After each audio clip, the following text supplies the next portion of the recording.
और एडिशनल छोटा सा सवाल था सर, एनटीपीसी और आरआरबी एग्जाम को लेके आपने मीडिया में भी आया, आपने बहुत सारे सभी लोग ये प्रश्न पूछे हैं, उससे पहले मैं स्वयं कह देता हूँ बराबर कि बहुत लोगों के मन में प्रश्न होगा। सर उसको एक छोटा सा टाइमलाइन देकर करिएगा, क्या कोई डेडलाइन आप तय करेंगे कमेटी रिपोर्ट आने के बाद कितनी देर में निस्तारण कर?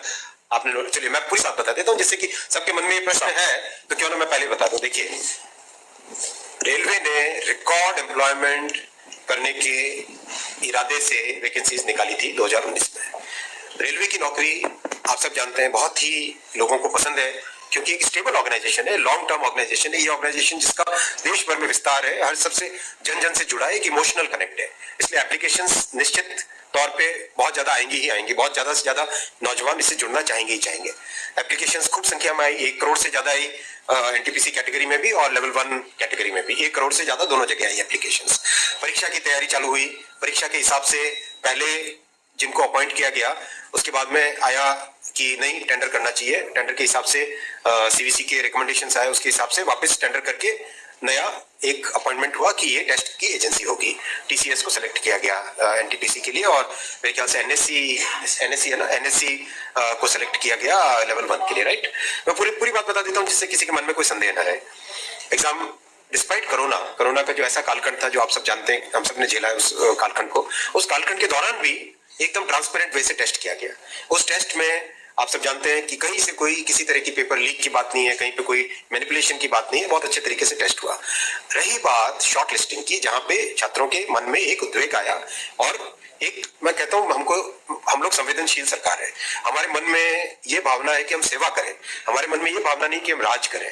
ये भावना के साथ जब काम करते हैं, अंत्योदय की भावना से गरीब की सोच की भावना से, तो उस भावना से जब काम करते हैं, तो अगर छात्रों को परेशानी हुई तो उसको सॉल्व करना हमारी ड्यूटी है, हमारा कर्तव्य है, उसके लिए हम तैयार हैं, उसमें हमारा कोई ईगो नहीं है। हमारी जिम्मेदारी है कि जो रेलवे से जुड़ रहे हैं उनके मन में अगर कोई प्रॉब्लम है, कोई संशय है, कोई पॉइंट पे डाउट है, किसी कारण से उद्वेग है, तो हम उसको समाधान करना हमारा ड्यूटी है।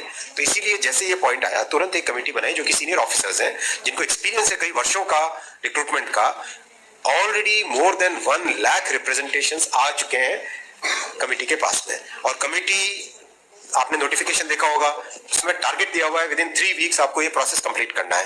तो जैसे जैसे रिप्रेजेंटेशन आ रहे हैं उसका तुरंत उसका एग्जामिनेशन भी कंप्लीट कर रहे हैं, जिससे कि एक फेयर वे में इस प्रॉब्लम का समाधान किया जा सके। 3 प्रॉब्लम्स हैं। पहला, एनटीपीसी में शॉर्ट लिस्टिंग में कितने होने चाहिए यूनिक कैंडिडेट्स। दूसरा, ग्रुप डी यानी लेवल 1 का एग्जाम सिंगल स्टेज होना चाहिए, डबल स्टेज होना चाहिए, राइट। तो ये 2 बड़े इश्यूज हैं। तीसरा मुद्दा है कि भाई टेस्ट का लेवल कैसा हो, हाई है, बहुत ग्रेजुएट ज्यादा आ जाएंगे 10+2 कैटेगरी में। संवैधानिक व्यवस्था है, उसी फ्रेमवर्क में हम सब काम करेंगे। तो इन तीनों का समाधान करने के लिए हम लोग तत्परता से काम कर रहे हैं, टाइमलाइन लेके काम कर रहे हैं, संवेदनशीलता के साथ काम कर रहे हैं, सेवा की भावना के साथ काम कर रहे हैं। इसमें हमारे मन में, हमारी नीयत में, हमारे तरीके में, हमारे प्रोसेस में कहीं पे संदेह की बात ही नहीं है। एकदम क्लियर स्पष्ट वे में मैं सभी छात्रों से निवेदन करता हूं, हम उस प्रोसेस से गुजरे हुए हैं।